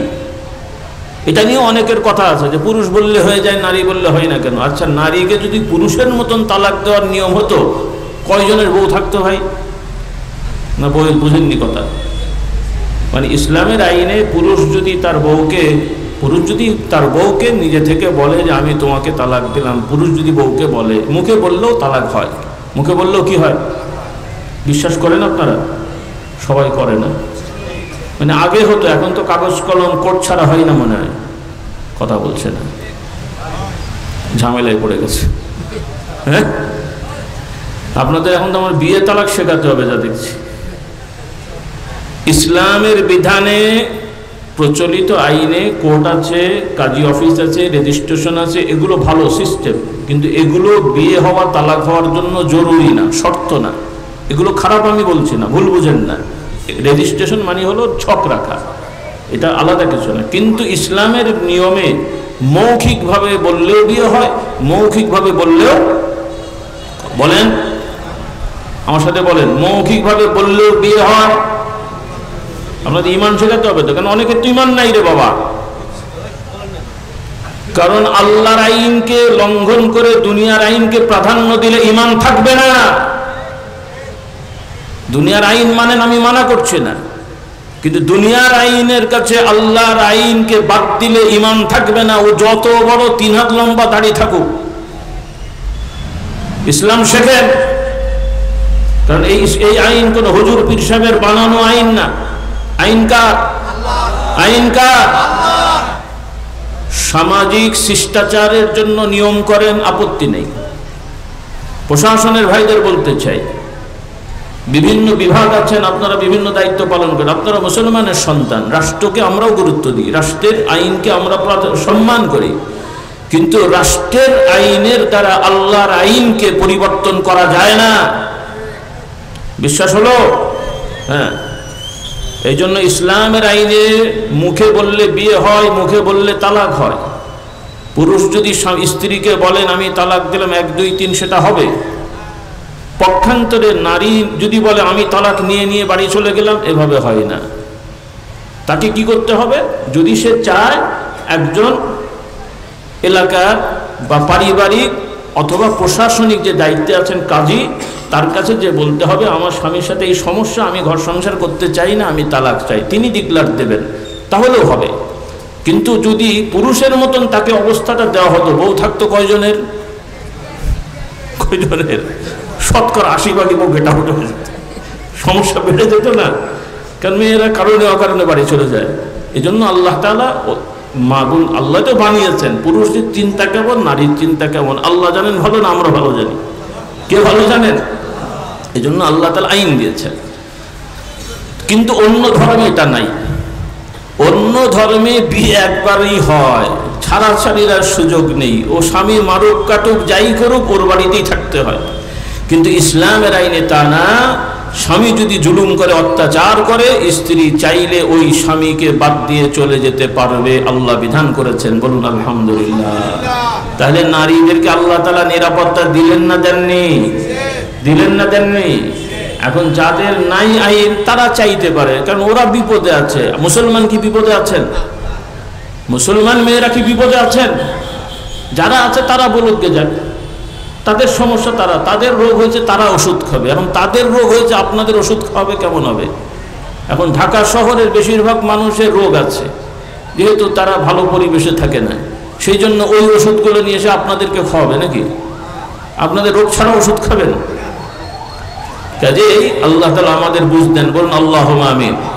এই জন্য আমার মা বোনদের বলতে চাই, আল্লাহ তাআলা আপনাদেরকে সম্মান দিয়েছেন। বিবাহ শাদী করে মানুষ সংসার করবে। জেনা ব্যভিচার ইসলামে হারাম, কবিরা গুনাহ। এই ব্যভিচারকে কখনোই কোনো মুসলমান পেশা হয়ে করে নিতে পারে না, এগুলোকে বৈধতা দিতে পারে না। এই ব্যভিচারকে বৈধতা দিলে সেই লোক ইমানদার থাকবে না। কি থাকবে না? ইমানদার। এই বুঝগুলো আপনাদের থাকতে হবে। আল্লাহ তাআলা আমাদেরকে বুঝ দেন। বলুন আল্লাহুম্মা আমিন। এরপরে আমার ভাইরা, যে কথা বলছিলাম, আগেকার সমাজে পুরুষরাই শুধু সম্পত্তি পেত, নারীরা পেত না, দিত না তাদেরকে। আল্লাহ তাআলা কোরআন নাজিল করে দিলেন। বলুন সুবহানাল্লাহ। আল্লাহ রাব্বুল আলামিন কোরআনে ইরশাদ করেন, লিররিজালি নসীবুম মিম্মা তারাকাল ওয়ালিদানি ওয়াল আকরাবুন ওয়া লিন-নিসাই নসীবুম মিম্মা তারাকাল ওয়ালিদানি ওয়াল আকরাবুন। শুধু বাবা মা নয়, আল্লাহ তাআলা বললেন পুরুষদের জন্য তাদের বাবা মা আত্মীয় স্বজন যারা আছে তারা যে সম্পত্তি রেখে যায় এটার মধ্যে পুরুষদের অধিকার আছে, ওইভাবে নারীদেরও তাদের বাবা মা আত্মীয় স্বজন যে সম্পত্তি রেখে যায় তার মধ্যে অধিকার আছে। শুধু বাবা মা না, অন্যান্য আত্মীয়দেরও নিয়মতান্ত্রিকভাবে অধিকার আছে। বিষয় খুব ক্লিয়ার। এখন অনেকে মনে করে যেটা খুব জটিল, কিন্তু জটিল কিরে বাবা? যে জানে না তার কাছে অঙ্ক করা জটিল, যে জানে তার কাছে অঙ্ক জটিল। বিষয় তো সহজ, ছেলে কতটুকু পাবে, মেয়ে কতটুকু পাবে, আল্লাহর বিধানে আপনারা সবাই জানেন, না জানা নাই, যদিও অনেকে ঠিকমতো পালন করেন না, সমস্যাটা এখানেই।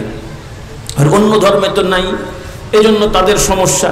কিন্তু আমরা যদি মুসলমানেরা সঠিকভাবে আমাদের মেয়েদেরকে সম্পত্তি দিই, আমাদের বোনদেরকে সম্পত্তি দিই, মানে তারা তাদেরটা পেয়ে যায়, আমরা আমাদেরটা পেয়ে যাই, তাহলে আমাদের সমাজের নারীরা কি কোনো সমস্যায় আছে? নাই। কারণ আমাদের সমাজের নারীরা সে বাবার সম্পত্তিতেও পায়, স্বামীর সম্পত্তিতেও পায়, যদি ছেলে যদি আগে মারা যায় ছেলের সম্পত্তিতেও, মানে সব জায়গায় সে মালিক হতে পারে এবং তার মালিকানায় অন্য কেউ হস্তক্ষেপ করতে পারে না। আপনার স্ত্রী তার বাপের বাড়ি থেকে অথবা নিজে ইনকাম করে যদি কোনো সম্পদ করে, সেই সম্পদে তার অনুমতি ছাড়া সামান্যতম জিনিস ধরার স্বামীর কোনো অধিকার নাই, কারণ এটা তার নিজের। পক্ষান্তরে স্বামীর সম্পদে স্ত্রীর অধিকার আছে না? নাই। তার প্রয়োজনীয় জিনিস নেওয়া খাওয়া এই অধিকার স্ত্রীর আছে, কিন্তু স্ত্রীর সম্পত্তির ভেতরে স্বামীর কোনো কিছু তার অনুমতি ছাড়া কিছু করারও অধিকার নেই। বলুন সুবহানাল্লাহ। তাহলে আল্লাহর আইনে নারীদেরকে আল্লাহ সম্মান দিলেন না, দেননি? কিন্তু আপনারা অনেকে দেন না, কারণ আপনাদের সমাজে অনেকেই এই দাড়িওয়ালা টুপিওয়ালা ভাইয়েরাও আছেন, তারাও তাদের বোনদের জমি সাইজ করে দেয়। আপনার দেশে নেই মনে হয়। এগুলো করবেন না, এগুলো করবেন না, এগুলোই এরা অজুহাত দেখা। এই যে বর্তমান সংস্কার টংস্কার যা বলে, তো এখন কথা হলো আগের আইনেও তো রাষ্ট্রীয় আইনে আছে যে মেয়েরা ভাইয়ের তুলনায় অর্ধেক পাবে, এই আইন তো আছে, তাও ঠিক মতো দিচ্ছেন না। এই নিয়েও গন্ডগোল হয়, মারামারি হয়। এখন যদি সমান সমান হয় তাহলে তো মাশাআল্লাহ নাউজুবিল্লাহ, যদি শুরু হয় তাহলে তো আমার তো মনে হয় 2-1 বছরে কয়েক কোটি ইনশাল্লাহ শহীদ হয়ে যাবেন। কি বল? তো মারামারি খুনাখুনি করে শহীদ হয়ে যাবে। আল্লাহ হেদায়েত দান করুন। এই জন্য এই সমস্ত যাতে না হয় আপনারা সচেতন হবেন। রাজি আছেন ইনশাল্লাহ? মনে থাকবে কথাগুলো, কারণ আপনারাও প্রশাসনিক অনেক ভাইয়েরা আছেন, এগুলো আপনাদের বলতে হবে, কারণ এগুলো আপনারা সামলাতে পারবেন না, বিশৃঙ্খলা অনেক হয়ে যাবে। আর সব থেকে বড়, দুনিয়ার বিশৃঙ্খলার থেকেও বড় সমস্যা, আপনারা কেউ যদি মনে করেন এই আল্লাহ যে বিধানটা দিলেন এইটার থেকে এইটা উত্তম, এখনকার আইন উত্তম, সমান করা ভালো, এই ভালো চিন্তা করার সাথে সাথে ঈমান শেষ। কারণ আইনটা কার? আইনটা কার? আপনারা হয়তো মনে করবেন হুজুররা বাড়িয়ে বাড়িয়ে বলছে, কোনো বাড়াবাড়ি কথা না। এই যে এখানে আপনারা বসে আছেন, ধরে নিচ্ছি সবাই নামাজি, সবাই হজ করতে পারেন না, কিন্তু হজে যাওয়ার আকাঙ্ক্ষা আছে না নাই? ইচ্ছা আছে না নাই? সুযোগ হলে যাবেন কিনা? এখন যদি আপনারা কেউ কোনো মুসলমান বলে তার টাকা পয়সা সব আছে, যদি জিজ্ঞেস করেন ভাই হজে যাবেন না, দূর ভাই, খামাখালি অত পয়সা খরচ করে যাওয়ার দরকারটা কি? কেউ যদি হজে খামাখালি টাকা পয়সা খরচ করে যাওয়ার দরকার কি, তার থাকুক অথবা না থাকুক, এইরকম তার বিশ্বাস হয়, সে নামাজি রোজাদার আরো যত কিছু হোক, এই অবস্থায় মারা গেলে সে কাফের হয়ে মারা যাবে। শুধু আমি হজ বলে একটা উদাহরণ দিলাম, হজটা শুধু কথা না। আপনারা শুনেছেন হযরত আবু বকর রাদিয়াল্লাহু তাআলা আনহু একদল মুসলিমদের সাথে যুদ্ধ করেছিলেন রাসূলুল্লাহর ইন্তেকালের পরে। কি কারণে মনে আছে আপনাদের? বলেন কি কারণে? শোনেন, কথাটা শোনেন। আবু বকর রাদিয়াল্লাহু তাআলা আনহু একদল মুসলমান যারা রাসূলুল্লাহর সময় মুসলমান হয়েছে, মুসলমান হওয়ার পরে তাদের সম্পদ ছিল উট, ভেড়া, ছাগল, টাকা পয়সা ইত্যাদি, মানে স্বর্ণ গহনা ছিল। মুসলমান যেহেতু হয়েছে তারা নামাজ পড়তো, রোজা রাখতো, তাদের সম্পদ ছিল, রাসূলুল্লাহর কাছে যাকাত পাঠাতো। কি পাঠাতো? যাকাত পাঠাতো। তো রাসূলুল্লাহ সাল্লাল্লাহু আলাইহি ওয়াসাল্লামের ইন্তেকালের পরে আবু বকর রাদিয়াল্লাহু তাআলা আনহু খলিফা, তাকে নিযুক্ত করা হলো, সাহাবারা সবাই মিলে তাকে খলিফা বানালেন। তো আবু বকর রাদিয়াল্লাহু তাআলা লোক পাঠালেন যে তোমরা যে যাকাত দাও দিতে রাসূলুল্লাহর সময়, ওগুলো আমাকে দাও, যেহেতু আমি এখন দায়িত্বশীল। ওরা যদি তাদের দেওয়ার সামর্থ্য না থাকতো বলতো যে না আমাদের আগে সামর্থ্য ছিল, এখন আর সামর্থ্য নেই, দিতে পারছি না, হতো। কিন্তু ওরা সেটা না, ওদের সামর্থ্য আছে, ওরা বলল যে আমরা নামাজ রোজা করব কিন্তু যাকাত দেবো না। কি দেবো না? যাকাত দেবো না। হযরত আবু বকর রাদিয়াল্লাহু তাআলা আবার সংবাদ পাঠালেন যে দেখো তোমরা মুসলমান দাবি করছো, নামাজ রোজা করেছো, আগে যাকাত দিতে, এখন তোমরা যদি শুধু নামাজ রোজাকে ইসলাম মনে করো তাহলে হবে না। যাকাতও ইসলামের আইন, হয় তোমরা তওবা করে যাকাত ঠিক মতো দাও, আর না দিলে তাহলে কিন্তু আমাকে অ্যাকশনে যেতে হবে। কি অ্যাকশন? যেহেতু উনি রাষ্ট্রপ্রধান, রাষ্ট্রপ্রধানের অ্যাকশন কি? হ্যাঁ, সশস্ত্র বিভাগ পাঠানো। হ্যাঁ, সশস্ত্র বিভাগ পাঠানো। তাহলে ওরা কি করলো? তওবা না করে ওরাও বলছে যে আমরাও প্রস্তুত আছি। কি বুঝলেন? আমরাও প্রস্তুত আছি। আবু বকর রাদিয়াল্লাহু তাআলা সাহাবাদেরকে ডাকলেন যে এরা যা শুরু করেছে এটা তো খুব খারাপ জিনিস। ওরা ইসলাম মানবে কিন্তু যাকাত দেওয়ার বিধান মানবে না, নামাজ পড়বে, রোজা করবে, যাকাত দেবে না, এটা কেমন করে হবে? ইসলামের সব বিধান মানতে হবে। যদি না মানে তাহলে সাহাবাদের বলল তোমরা অস্ত্র নাও, ওদের জন্য যুদ্ধ করতে হবে, হয় তওবা করে ফেরত আসবে, না হলে ওদের কল্লা সাইজ হবে। হয় তওবা করে ফেরত আসবে, না হলে কি হবে? ওদেরকে যুদ্ধ করা হবে। সাহাবারা আবু বকরের কথা শুনে প্রস্তুতি নিলেন। ওমর রাদিয়াল্লাহু তাআলা আনহু তো সবাই জানেন রাগী মানুষ, কিন্তু উনি অবস্থা দেখে একটু দ্বিধার মধ্যে পড়ে গেলেন। আবু বকর রাদিয়াল্লাহু তাআলার কাছে এসে বললেন, আমিরুল মুমিনিন খলিফাতুর রাসূলুল্লাহ, আল্লাহর নবী কেবল ইন্তেকাল করলেন অল্প কিছুদিন আগে, এখন যদি আপনি আবার, এরা মুসলমান তো দাবি করছে, একটু সময় দেন, দেখেন ফেরত আসে কিনা। এখন যুদ্ধ করতে গেলে এখন কি একটা অবস্থা হবে, আমরা কি সামলাতে পারবো? গরম মানুষ নরম হয়ে গেছেন, উনিও বুঝছেন যে এটা করতে হবে, তবে একটু সময় চাচ্ছেন। কিন্তু আবু বকর রাদিয়াল্লাহু তাআলা আনহু রেগে গেলেন। তিনি তো নরম মানুষ, কিন্তু ইসলামের জন্য রেগে গেলেন, যেহেতু তিনি দায়িত্বশীল। তিনি বললেন কোনো ছাড় নাই, হয় সরাসরি দেবে, কোনো ছাড় নাই, না হলে যুদ্ধ করতে হবে। এখন তুমি বলো রাজি কিনা? ওমর বললেন আপনি যা বলছেন আমি রাজি। সুবহানাল্লাহ। তাহলে চলে যাও। তাহলে ওই মুসলমান নামধারী মুসলমান যারা আল্লাহর বিধানের একটা অস্বীকার করেছিল, তাদের বিরুদ্ধে যুদ্ধ ঘোষণা করা হয়েছে। অনেকে তওবা করেছে, অনেকে যুদ্ধে হেরে যেয়ে মারা পড়েছে। বলুন নাউযুবিল্লাহ। এজন্য আমার ভাইরা, হয়তো আমরা হুজুরেরা আপনাদের বিরুদ্ধে অস্ত্র ধরতে পারছি না, পারবো না, কিন্তু কবরে তো আর কেউ কাকে শেল্টার দিতে পারবে না। নাকি আপনার বাংলাদেশের সরকার কবরে যে বলবে যে আমরা সরকারি আইন করেছি কাজেই মেনেছিল, ওকে কিছু বলা যাবে না? বলতে পারবে তো ফেরেশতাদের কাছে?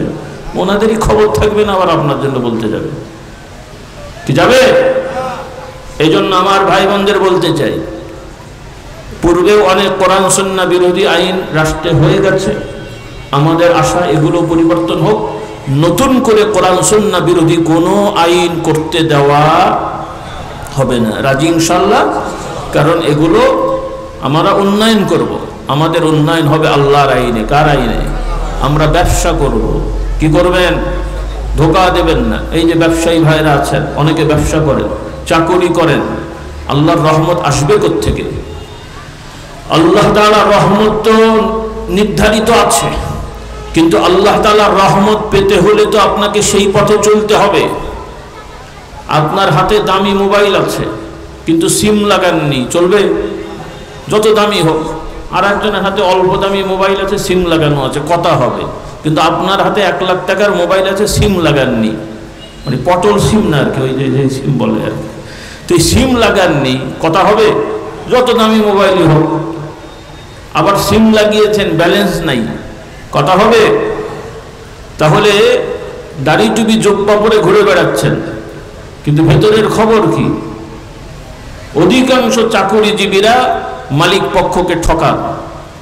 নাই আপনাদের দেশে?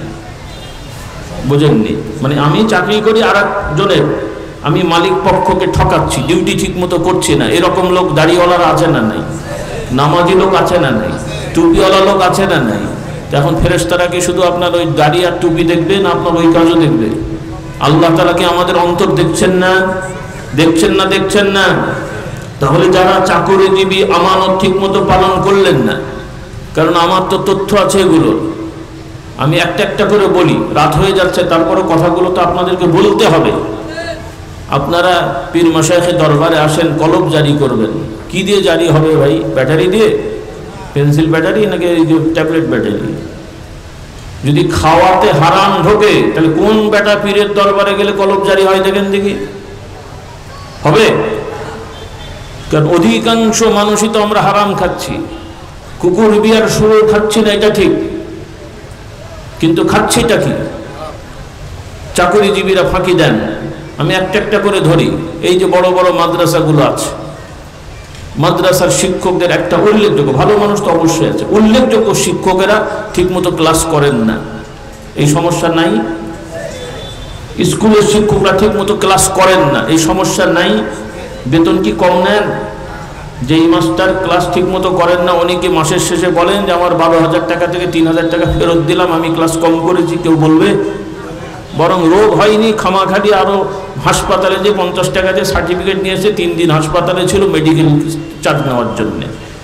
কি আছে না নাই এরকম? রোগ হয়নি, মেডিকেল ফি নিয়ে বসে আছে। তাহলে এই টাকাগুলো কি হালাল না হারাম? হালাল না হারাম? তাহলে মাদ্রাসার হুজুরও হারাম খাচ্ছেন, স্কুলের শিক্ষকরা হারাম খাচ্ছেন, কোম্পানির দায়িত্বশীলরা হারাম খাচ্ছেন। তারা কিন্তু চাকরি করছেন, সুদ খাচ্ছেন না, ঘুষ খাচ্ছেন না, কিন্তু এটা তো দরকার ছিল না। আপনি আপনার ডিউটি সঠিকভাবে পালন করবেন, আপনার উপার্জনটা একদম হালাল হয়ে যাবে। বলুন সুবহানাল্লাহ। আর হালাল খেয়ে বেশি কিছু না পারলেও অন্তত ফরজ ওয়াজিব পালন করলেও আপনি আল্লাহর ওলি হয়ে যাবেন, কলব জারি হয়ে যাবে। আল্লাহ নবী বলেন, যে ব্যক্তি হালাল খাবার খায় এবং আমার সুন্নাহ আদর্শ মোতাবেক চলে, কোন মানুষের ক্ষতি হয় এমন কাজ করে না, মানুষের ক্ষতিকারক কাজ থেকে যারা বিরত থাকে, আল্লাহ নবী বলেন সেই লোকগুলো জান্নাতি হয়ে যাবে।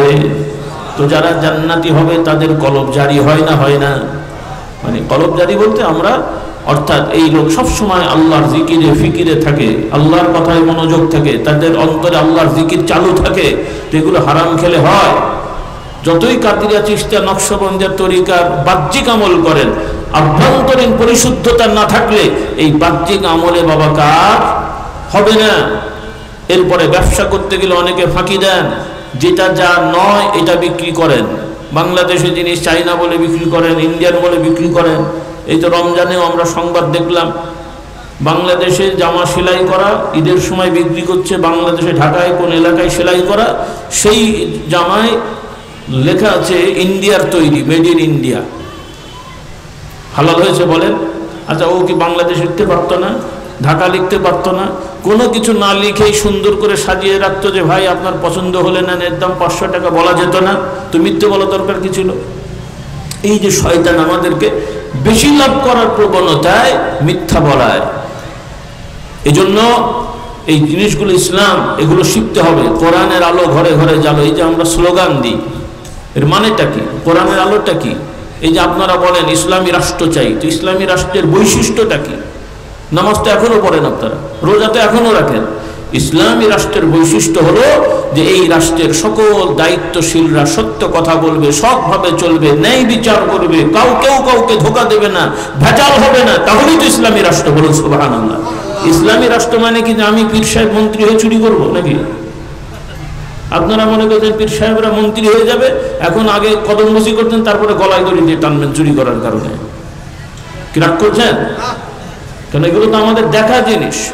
কারণ বহু লোক দায়িত্ব পেয়ে আগে ভালো ছিল, এখন চোর হয়ে গেছে। আমরা নিজেরাই ছোটবেলায় দেখেছি, কোনো একজন খুব বড় মুফতি সাহেব হ্যানতান, যিনি বুখারী শরীফ পড়াতেন মাদ্রাসায়, এই লোক রাজনীতি নেমে এক পর্যায়ে মন্ত্রী হয়ে গেল। আগে বুখারী শরীফ পড়াতো, পাগড়ি মাথায় দিত, ওর বাবা আমাদের খলিফা, সেই হিসেবে মানুষকে তওবা বায়াত পড়াতো, জিকির আজকার করাতো। যেই মন্ত্রী হয়ে গেল আস্তে আস্তে পাগড়ি গেল, দাড়িও ছোট হয়ে গেল, তারপরে পাঞ্জাবি আর প্যান্ট শুরু হয়ে গেল। এরপরে 2-1 বছর পরে শোনা গেল যে বান্ডিল চুরি করেছে। কি বুঝলেন? এই রকম কি ইসলামী রাষ্ট্র হয়? তাহলে চোর দিয়ে কখনো ইসলামী রাষ্ট্র হয় না, ধোঁকাবাজ দিয়ে কখনো ইসলামী রাষ্ট্র হয় না। ইসলামী রাষ্ট্রের বুনিয়াদ হলো প্রশাসনের সকল জায়গায় সত্যবাদী, নিষ্ঠাবান ভালো মানুষের অবস্থান থাকতে হবে। এখন বলেন কাকে বসাবেন আপনারা? কাকে বসাবেন? টাইটেল পাস করে মিথ্যে কথা বলে, দাওরা পাস করে, ফান্ড আত্মসাৎ করে, কাকে বসাবেন? আমি বলছি না হবে না, হবে, কিন্তু এগুলোকে ঢেলে সাজাতে হবে। কি করতে হবে বলেন? কি করতে হবে? হবে না আমি তা বলছি না, কিন্তু এগুলোকে যদি ঢেলে না সাজান, শুধু গোলমাল করে শুধু রাস্তাঘাটে স্লোগান দিলে তো হবে না রে বাবা। যে স্লোগান দিচ্ছে কোরআনের আলো ঘরে ঘরে যেন, ওর ছেলেই কোরআন পড়ে না। যে স্লোগান দিচ্ছে কোরআনের আলো ঘরে ঘরে যেন, সেই ঠিক মতো নামাজ পড়ে না। স্লোগান দিচ্ছে ইসলামের শত্রুরা হুঁশিয়ার সাবধান, নিজেই মসজিদে নেই। তো শত্রুটা কে? কথা বলে না, শত্রুটা কে রে ভাই? নিজেই বলবো শত্রু। তো এইরকম ভণ্ডামি করলে হয় রে বাবা? আমাদের কথা ক্লিয়ার, আমরাও চাই ইসলামী রাষ্ট্র হোক। কাকে দিয়ে হবে? প্রশ্নটা সেটাই। ওই লোক তৈরি করতে হবে। রাজি আছি ইনশাআল্লাহ? আপনাদের ঘরে সন্তান তৈরি করেন, এই সন্তানরাই 10, 20, 25 বছর পরে chairman, member, MP, election member হয়ে ইনশাআল্লাহ তাদের দ্বারা ইসলামী রাজ এমনি হয়ে যাবে। বলুন সুবহানাল্লাহ। তা না হলে শুধু খাতা কলম দিয়ে তো আর হবে না। খাতা কলমেতে এখনো তো ভালো কথাই আছে। যেই সমস্ত বড় বড় মাননীয় চোর ধরা পড়েছে, এরাও তো মন্ত্রী হওয়ার সময়, দায়িত্ববান হওয়ার সময় যে শপথ বাক্য পড়েছে, ভালো ভালো কথাই বলেছে। কেউ তো আর বলেনি শপথের সময় যে আমি সূক্ষ্মভাবে চুরি করিব, বলেছে কেউ? সবাই তো বলে ভালো কথা, কিন্তু কাজ তো সব উল্টোটা করে। এজন্য খাতা কলম নয়, প্র্যাকটিক্যাল হতে হবে। রাজি আছি ইনশাআল্লাহ? তো আসুন আমার ভাই বোনেরা, আর অল্প কথা বলে আমি শেষ করছি, রাত অনেক হয়ে যাচ্ছে। আমার অনুরোধ, ভবিষ্যতে আপনারা একটু আগে আগে আসবেন, একটু আগে আগে আসবেন। মাহফিল সারা রাত হবে, লাগলে আপনারা যাবেন আবার আসবেন ইনশাআল্লাহ। তো যাই হোক, যে কথা বলছিলাম, আল্লাহ তাআলা পুরুষ নারী সবাইকে বলেছেন ইবাদত করতে, এবং ইবাদতের প্রতিদান আল্লাহ তাআলা সমান করে দিয়েছেন। বলুন সুবহানাল্লাহ। আমার নারীরাও নামাজ পড়বেন, পুরুষরাও নামাজ পড়বেন, নারীরাও রোজা রাখবেন, করবেন, যাকাত হজ সব আছে, তবে বিধানের কিছু তফাৎ আছে। এই বুঝগুলো আপনাদের থাকতে হবে। আমার মা বোনদের বলি, ভাইদের বলি, যারা এই নতুন নতুন বিষয়ে আপনাদের ঈমান নষ্ট করে ফেলছেন, সতর্ক হবেন। আল্লাহর বিধানে আল্লাহ তাআলা কাউকে কম দেননি, কারণ আল্লাহ তাআলা নারীদের সব বিষয়ের দায়িত্ব পুরুষদেরকে বন্টন করে দিয়েছেন। নারীরাও চাইলে ব্যবসা করবে, চাকরি করবে, এগুলো নিষেধ নাই। তবে শর্ত হলো ইসলামের বিধান পর্দা ঠিক রেখে। কি ঠিক রেখে? পর্দা ঠিক রেখে, স্বামীর অনুমতি সাপেক্ষে, বাবার অনুমতি সাপেক্ষে। এগুলো কোর্ট কাছারির কি বলে আপনার স্ট্যাম্পের লিখিত অনুমতি দরকার নেই। বাবা অনুমতি দেবেন, হ্যাঁ মা ঠিক আছে তুই পর্দার সহিত কাজ কর। স্বামী অনুমতি দেবেন, হ্যাঁ তুমি কাজ করতে পারো, ব্যবসা করতে পারো, পর্দা ঠিক রেখো, আলহামদুলিল্লাহ, কোনো সমস্যা নেই। কারণ একজন স্ত্রী স্বামীর বাড়িতে থাকা মানে তার সাথে চুক্তি আছে, তার দায়িত্ব আছে। এখন সেই দায়িত্ব বাদ দিয়ে যদি তিনি আরেক জায়গায় চাকরি করেন, ওইটা কে পালন করবে? সমস্যা হবে না? হবে না? সন্তানদের সমস্যা হবে কিনা?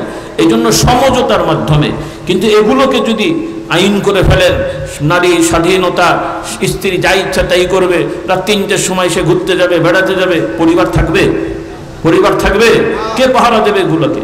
একবার স্বামী স্ত্রীর মধ্যে সন্দেহ ঢুকলে কোন বেটা পীর সাহেবের পানি পড়া বাবা কাজ হয়? কোনো তাবিজে কাজ হয়? কোনো আইনে এগুলো সোজাতে পারবেন? কাজে এই সমস্ত মানে হলো যে সমাজটাকে বিশৃঙ্খলা হয়ে যাবে। এই জন্য সমাজ তো সমাজ, সর্বোপরি আমাদের ঈমান ঠিক রাখবো। রাজি আছি ইনশাআল্লাহ? আর আহ্বান থাকবে, আপনারা কিতাবগুলো নিয়ে যান। আমরা 2-1 ঘন্টা করে কথা বলি, সব মনে থাকে না, থাকবেও না, এটা স্বাভাবিক। ইনশাআল্লাহ আজকে থেকে আপনারা বই নিয়ে যান। মহিলাদের ওখানে বই পাঠানো হোক, বা আপনারা বই নিয়ে যান। ঈমান আকীদা শেখার জন্য ইসলামী আকীদা শিক্ষা, ওজিফা নামাজ শিক্ষা, পর্দা শিক্ষা, গুনাহ মাফের আমল সহ বিভিন্ন বিষয়ের বই আছে। আল্লাহ তাআলার গুণময় 99টা নামের বই আছে। এগুলো পড়লে, আমল করলে ইনশাআল্লাহ আপনার বালা মুসিবত দূর হবে, রোগ ব্যাধি ভালো হবে, ঈমান মজবুত হবে, আল্লাহর প্রিয় বান্দা বান্দি হতে পারবেন। বলুন আল্লাহুম্মা আমিন। বইগুলো নিয়ে যাবেন। আল্লাহ তাআলা সবাইকে তৌফিক দেন। বলুন আল্লাহুম্মা আমিন।